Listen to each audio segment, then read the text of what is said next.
Мазхабсыздық дегеніміз не? Кеше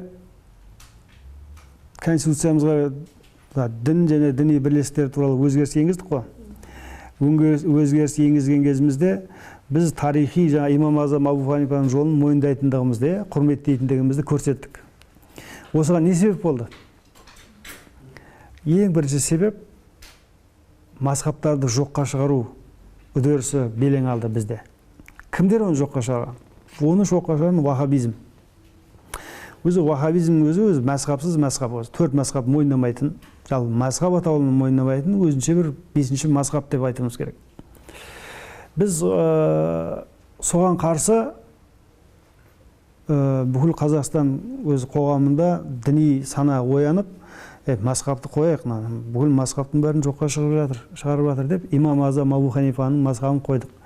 Мазхабсыз болмайды деген сөз, бізде діни тәжірибе деген мәселе бар. Жаңағыны айттым ғой, діни сана, діни сенім, діни тәжірибе, діни таным. Біз 14 ғасыр бойындағы, немесе өзіміздің 10 ғасыр бойы мұсылмандығымыз қалыптасты. Соның негізгі желісі діни тәжірибе.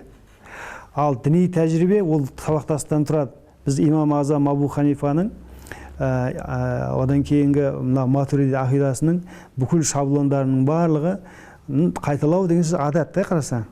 Бұл біздің діни тәжірибемізді сақтаудың, діни танымымызды нақтылаудың, діни санамызды әрдайым жаңғыртудың бірден бір жолы осы.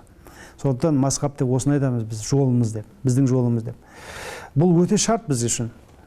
Біз егер бұдан ауытқып кететін болсақ, бұны біз платформа ретінде алуымыз керек, бұл мазхабты. Бұл не үшін керек деген кезде біздің мынау өркениеттік негізімізді, мәдени негізімізді, болмыстық негіз, анталау, осы негіздерімізді сақтаудың бірден бір жолы. Сондықтан исламдағы мысалға мазхаб, немесе біздің қазіргі мазхабымыз имам Азам деген кезіміздегі біздің мақсатымыз сол анау болмыстық негіздерін сақтаудың бірден бір кілті ретінде қарастырамыз. Ал осы мазхабтарды жоққа шығару бүгінгі салафизмде ол қарасаңыз исламдағы интернационализм сияқты көрінеді. Солай болады. Немесе исламның жаһандануы деген үдерістер бар ғой, соның айнасы келе жатқан. Сондықтан біз ұлттық негізімізді сақтаудың бірден бір жолы ол мазхабта жатыр бізде.